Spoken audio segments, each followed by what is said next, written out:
Hello, good evening, welcome back. Hello to everybody that's joined us so far. I hope you are keeping safe and well.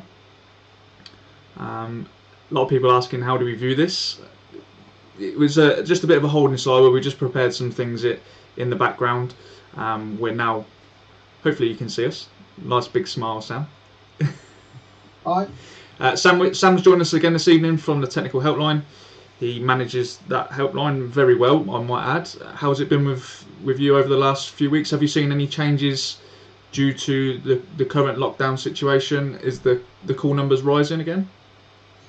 No, it seems to be sort of fairly steady. So yeah, it's not dipped or gone down. I mean, it's up quite high. I think today was one of those rare days when we had exactly 300 calls to the helpline between 9 and 5.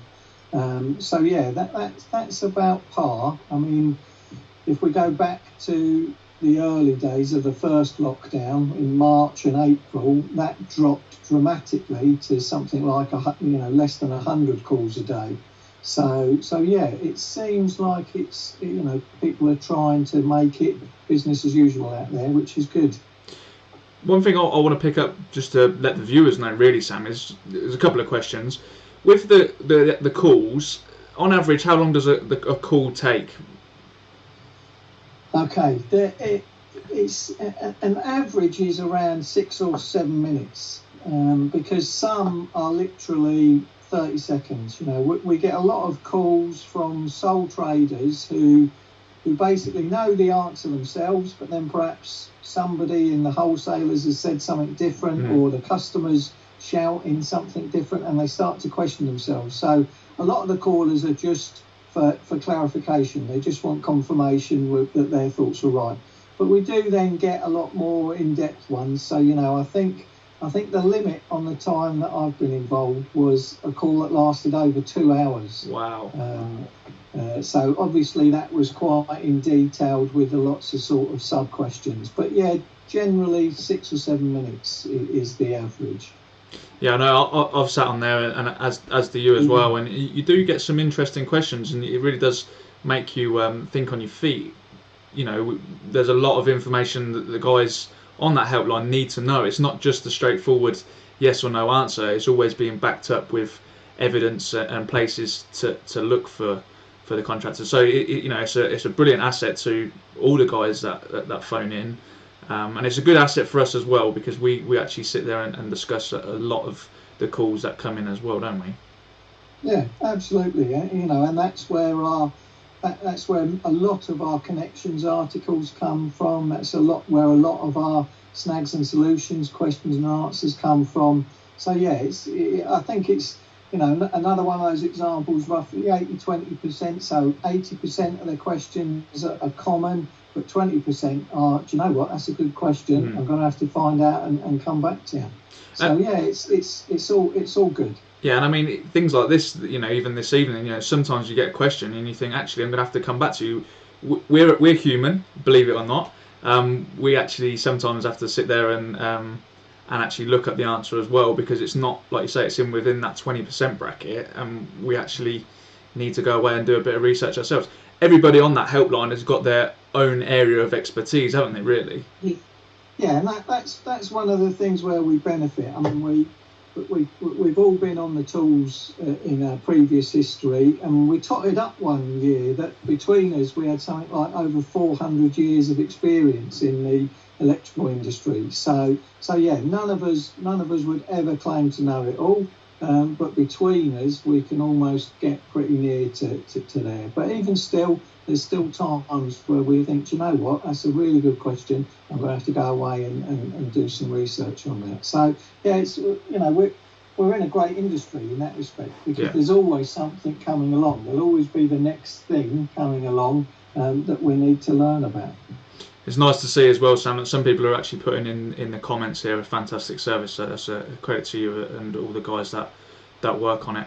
Just quickly mentioning, whilst we're talking of new things coming, I know I've been banging on about it a lot, but don't forget, guys, that the DPC, the draft for public comment, is out at the moment, and your comments are still able to be put into that document up until the 11th of December. So if you haven't already done so, you just simply go onto the BSI Standards Development website and you can log in there with your own login account and actually comment on it.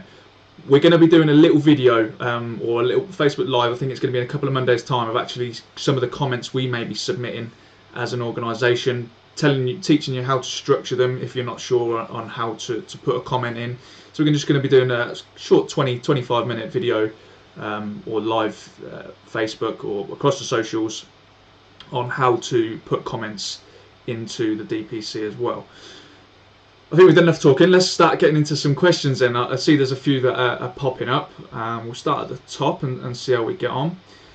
Joe said, if switches for 2 lighting circuits fed from different phases were in touching distance of each other, is this okay if labelled up where each circuit is fed from? Is there something else that they need to be aware of when they see that? No, I mean, so long as we're using proper materials and good workmanship, so we've got the correct enclosures. There used to be a requirement where you could expect to see voltages greater than 230 volts, that it required a warning label.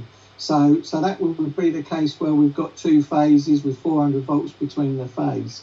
There was a subtle change to the regs. It was before the 18th. I think it was actually in 17th Amendment 3, and they removed the requirement for the warning label if you didn't perceive voltages greater than 230 volts to earth. So then that meant that although your voltages between line conductors was greater than 230, they were both 230 volts to earth. So you didn't require the warning label. It's not a bad idea to still fit something within the enclosure so people know. Particularly, you've got to think about if you've got separate isolation methods for each phase. So that way, if they're in a common, 2-way enclosure, two-gang switch, that you'd have a warning label letting people know that in order to isolate all the supplies within that enclosure, they need to do both of the individual means of isolation, but there's no warning label required with regards to voltage. Okay, hopefully that's cleared that one up for you. The next one is, I spotted that green sleeving is listed as a code 2 in the publication, the other publications of what we use in regards to coding. What are your thoughts on this? Well, don't forget, we go back to our basic principle that the coding is to do with the safety for the users of the installation. So the fact that something's not got sleeving, if it's within an enclosure as it should be, then it's unlikely that it's going to present a danger to the users of the installation. There could be circumstances where you've got such an excess of earth conductor that it could move and you've got contact with live conductors, then it can become an issue. But yeah, in general, the absence of sleeving would be a situation. Yes, you could improve it by so yes, a C3, but unless it's going to actually cause a potential danger to the users of the installation, we wouldn't suggest anything higher than a C3. I mean, somebody's put here green sleeving, no code according to the Electrical Safety First. I'm presuming that's coming out of Best Practice Guide number 4. Someone else is saying we always recommend green sleeving is replaced when the accessory is replaced. Yeah, that's good practice. Good practice to do that. Sorry, as well. I think I've done the classic. I've not listened to the question, have I? So they're talking about green sleeving when it should be green and yellow. I can't get the stuff. I just can't get the stuff. No, I know. Would you like me to reread the question? One job is to listen. Green sleeving is listed as a code 2 in the other coding book that we all know about. What are your thoughts on this? And I think, yeah, if it's adequate, if it adequately sleeves the conductor, then yeah, I understand now where the person's coming from saying no code at all. Yeah, okay, glad we cleared that up. Hi, what code would you give mixed breakers when they're not the same manufacturer as the DB? Thank you. Okay, so non-compliant because our regs tell us that we shouldn't mix different manufacturers unless the manufacturers confirm that it's acceptable, which I don't think they ever will do, because they won't have type tested them in relation to that. So we definitely suggest a C3. However, if all of the components have got the right British standard, so for example, if it's a 60898 breaker, and it's been fitted without materially altering any standard products, so you haven't had to bend the buzz bar or make up your own fly leads, then we would suggest it's no more than a C3. But you need to take careful consideration. I mean, the first stance would be to go back to the manufacturers, because in some instances where you've got situations where manufacturers have taken over other brands and there's been some sort of amalgamation, it may be that they are of the same product family, in which case it's no issue at all. But yeah, if the workmanship has been good, there's no material alteration of standard products, you've got all the relevant British standards, and then visually and testing wise everything's okay, then we would only suggest a C3 in that it's non-compliant, but again, not unsafe for the users of the installation.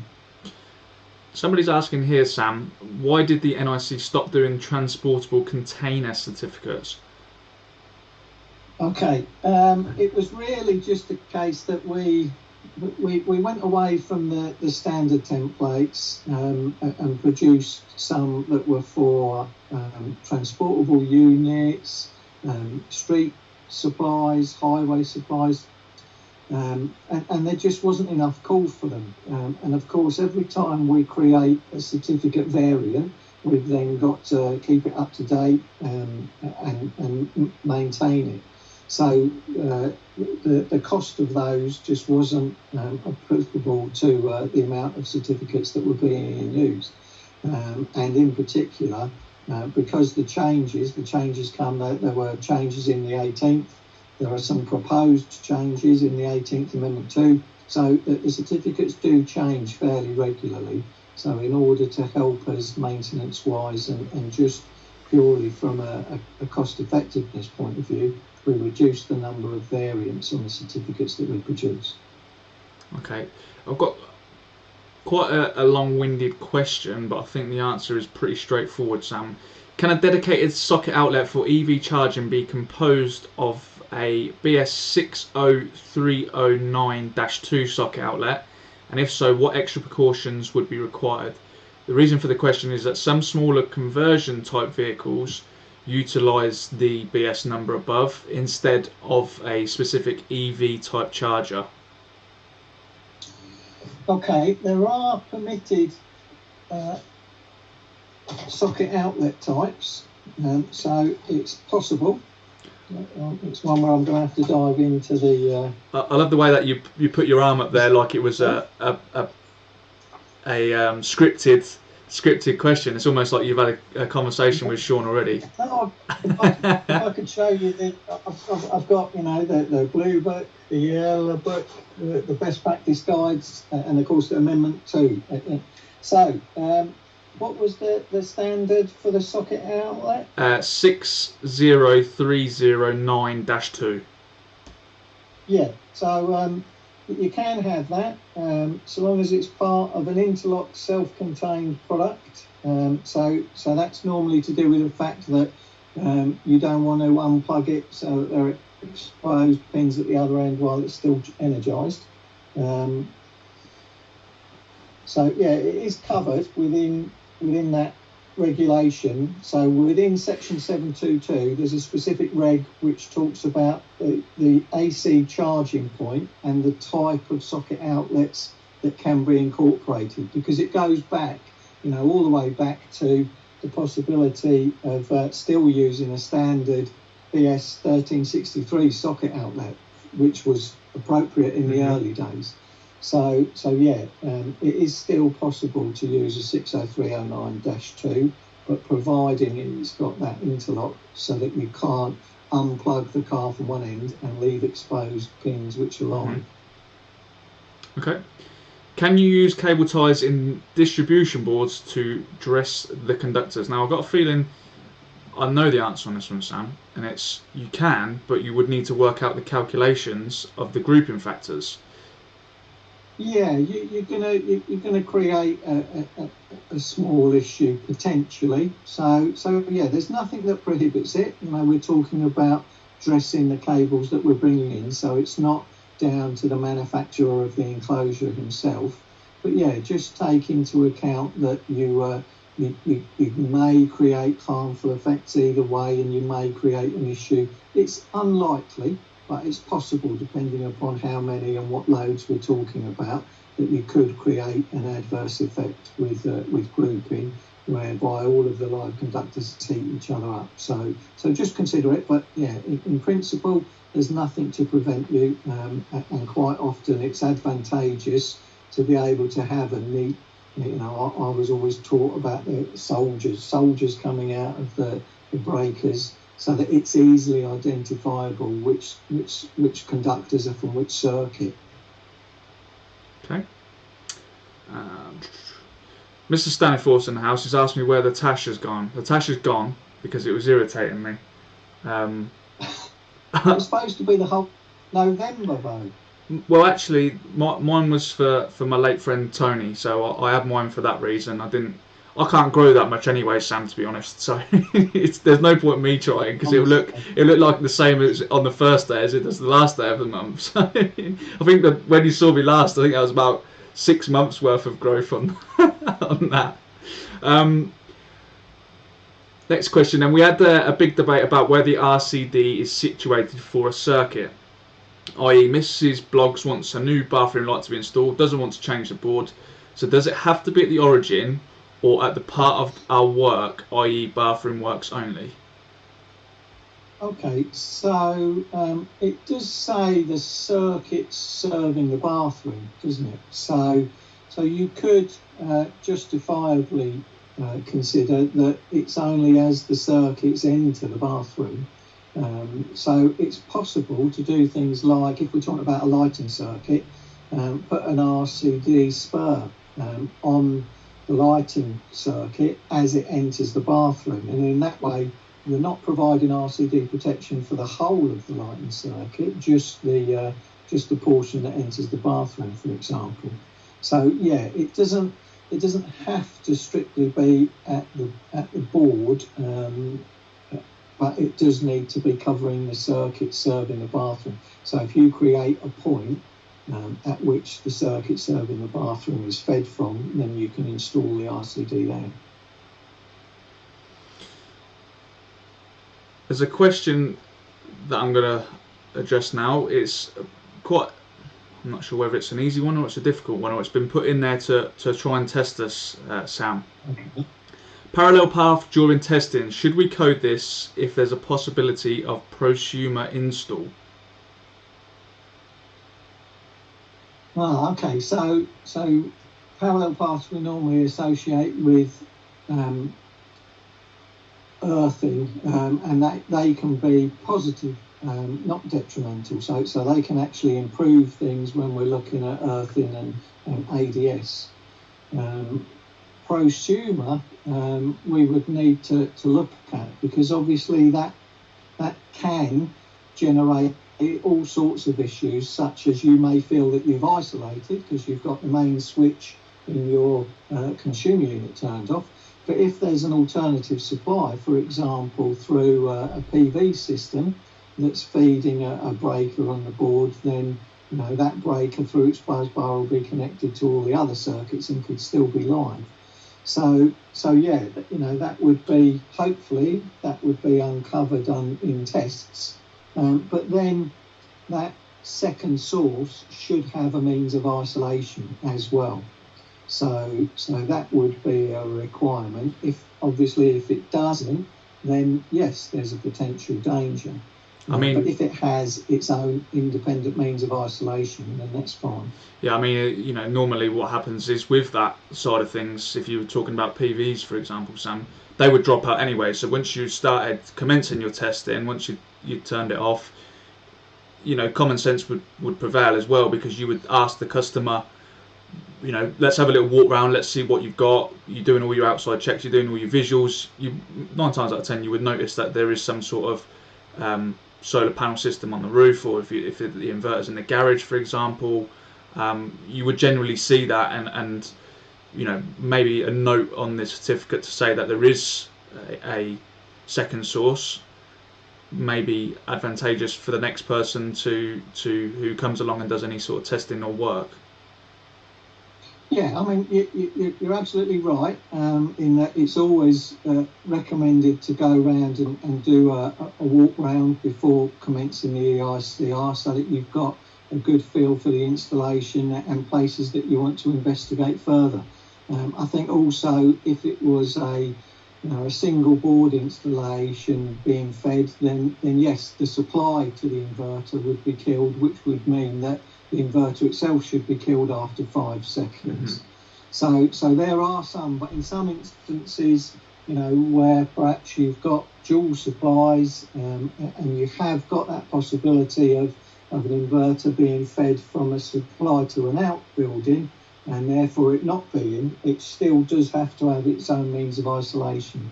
So if it didn't, and you've got that danger of effectively backfeeding a supply in, then yes, you would consider that as a C2, because you've got a supply which doesn't have a means of isolation.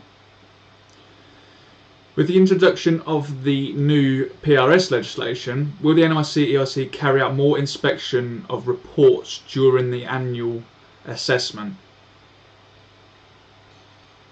Okay, so now effectively there's sort of 2 routes for people to come into the PRS scheme. The first one would be for our existing approved contractors that have always had the ability to do condition reports under the approved contractor scheme.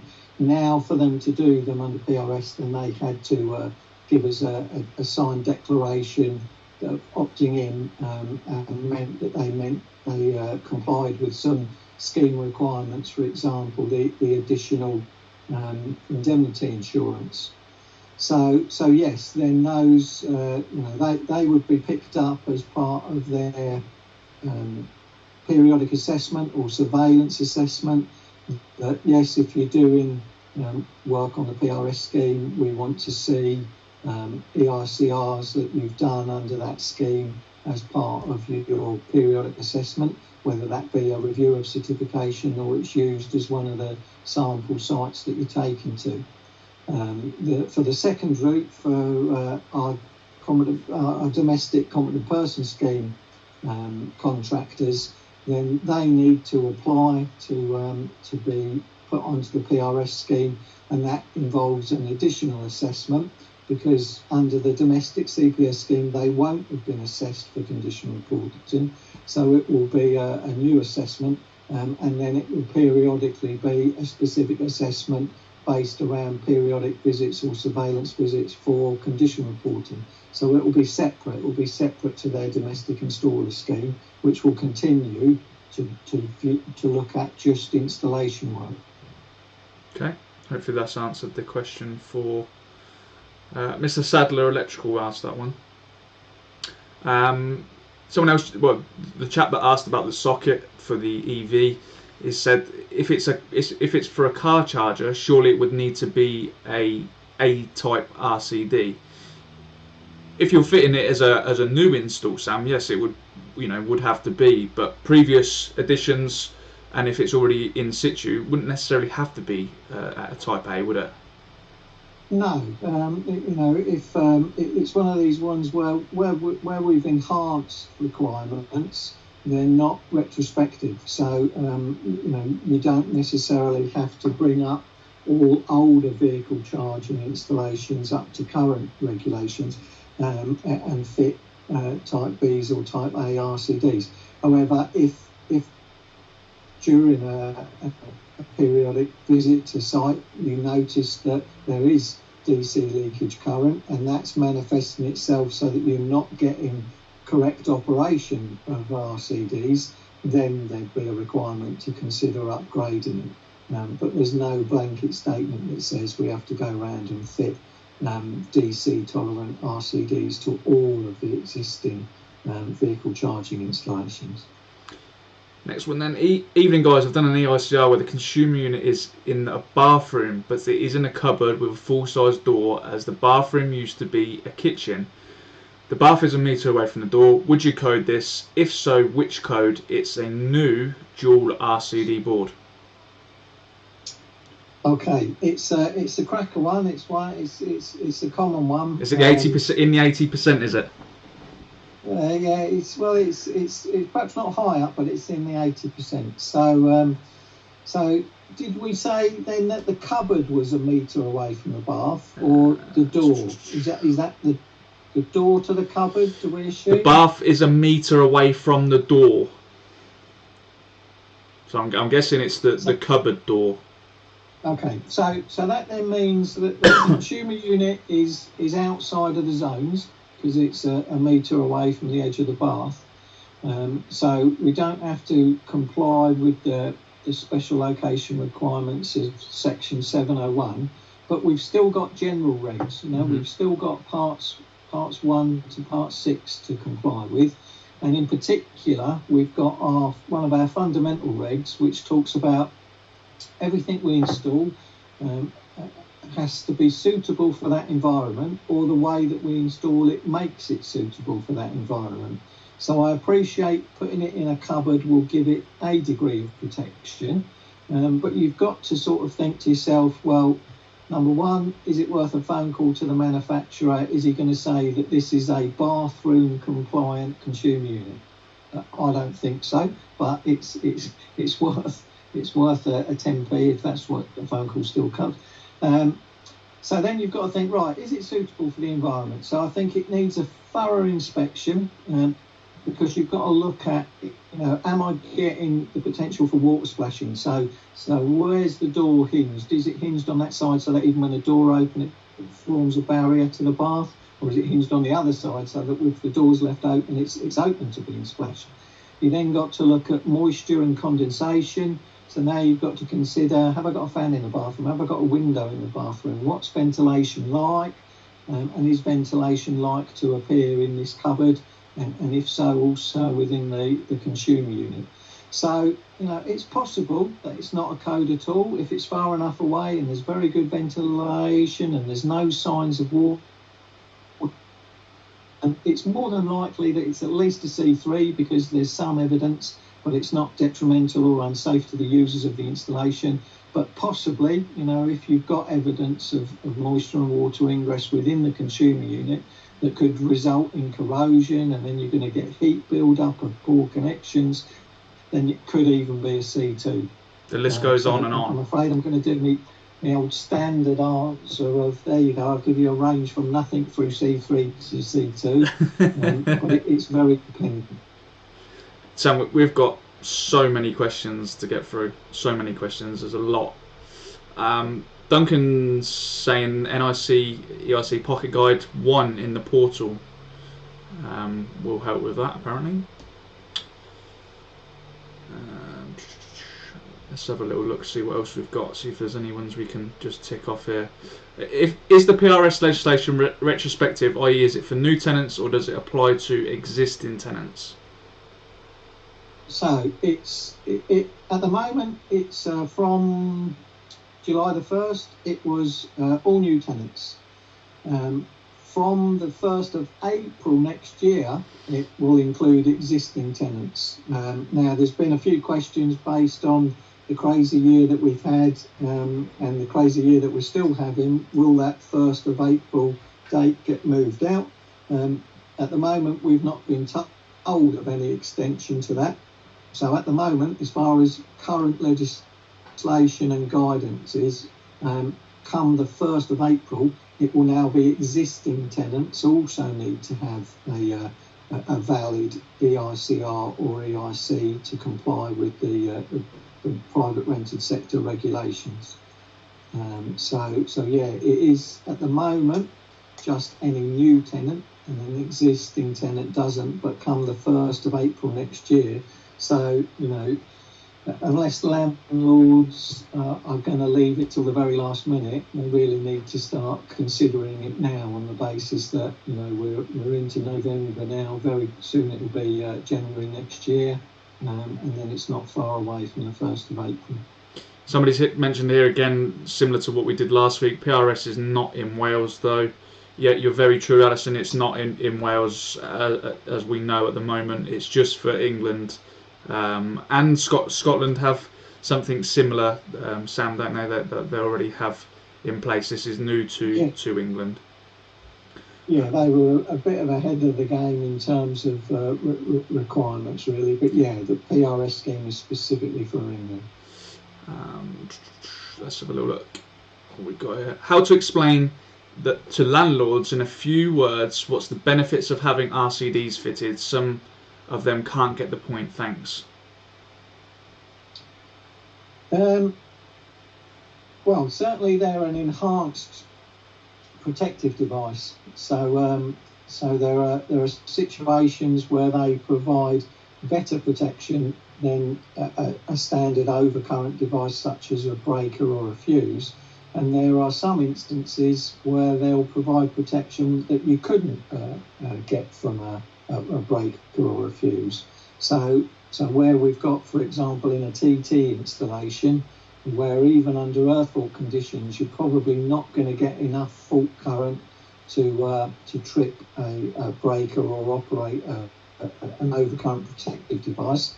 Still, that fault current could be harmful and even lethal. So we need a different type of protective device to protect against it. So that would be the first point, I would say. They're an enhanced protective device, offering a greater degree of protection than a standard overcurrent device. Mm-hmm. And also there are a requirement in many areas now. You know, if you look at a domestic installation, we've got socket outlets that could reasonably be expected to supply mobile equipment outdoors. We've got circuits serving the bathroom. And then for new installations, we've got all socket outlets, cables buried in walls, and all lighting circuits. So, for a lot of new installations, they're a requirement. And for even existing installations, they're going to provide enhanced protection. Okay, a couple more then before we start to wrap it up. Someone has just put here, sorry to hear about Mr. Cable, very sad. Yes, I completely agree. He was a great presenter, yeah, fantastic presenter, and he had some charm and humour to go along with it as well. Shame he supported Chelsea, but you know, that's life. We move on. Thank you for your condolences there, Nick. I've had a customer give me a EICR for a PRS in which I don't agree with their findings, and they are insisting a board change costing £1,000. What can be done to deal with these cowboys, PRS inspectors out to make easy money? We say it time and time again, Sam. It's best practice guide number 4. The industry renowned guidance. You can go and gain access to that. You can say all these people have signed up to it, and if you want to show them and say, well, this is what I work to on this document, which is industry guidance, and as I've already mentioned, is looked after by all of these people. You can say this is what they come up with. If you don't agree with it and it's not, you know, and it's in that document, you can simply go to it and say this is the findings. You can simply advise the client as well. You can say this is what the findings that I would go by. Again, as I've mentioned, industry guidance provides you with the correct information. On completion of EICR, do you need to issue a full certificate with test results, or just coding and satisfactory or not satisfactory, Sam? No, you need to, if you've done a condition report, or if you've been asked to do a condition report, then you need to issue a complete condition report form to the person that's asked you to do the work. That's in compliance with 7671. So, yeah, a lot of people are concerned about if they give everybody the information that the person will then take that and give it to somebody else to do. Unfortunately, that can be the case, But yeah, you can't withhold the parts of it, because then you won't have complied with 7671. Okay. Vincent has said that he's got a great picture for the coding clinics. What's your email? If you send them to events@searchsure.com, you can send the images there. If you want to add in a little bit of detail as well to give us a bit more information, that would be much appreciated. Sean has put a question in relation to the PRS scheme. It is quite a long question. Sean, if you want to drop that into the inbox, we can pick that up tomorrow morning, hopefully. And we'll get you an answer for that. It's quite a long-winded question.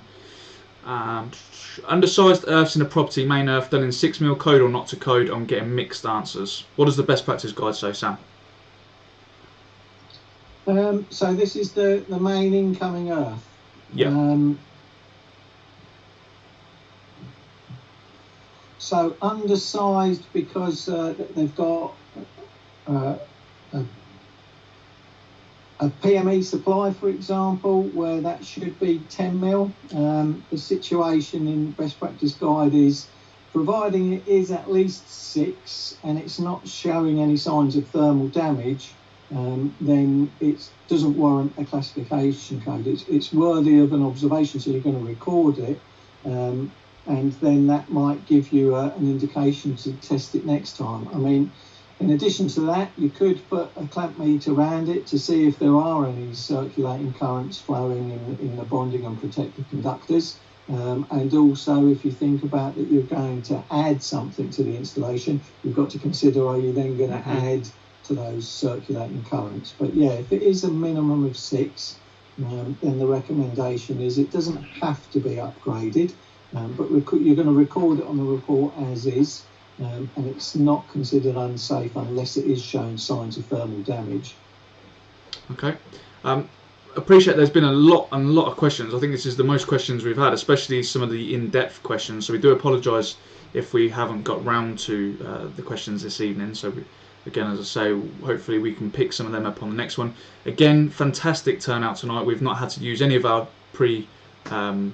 organised questions, so there's been plenty of that in there, which is fantastic, and it's lovely to see that the channels are starting to grow and people are coming in from YouTube and Twitter as well as Facebook. So that's great to see, and we do appreciate you coming and spending some time with us. So I think, Sam, what we're going to do is we're going to close it off for this evening. Just things to remember, things to mention.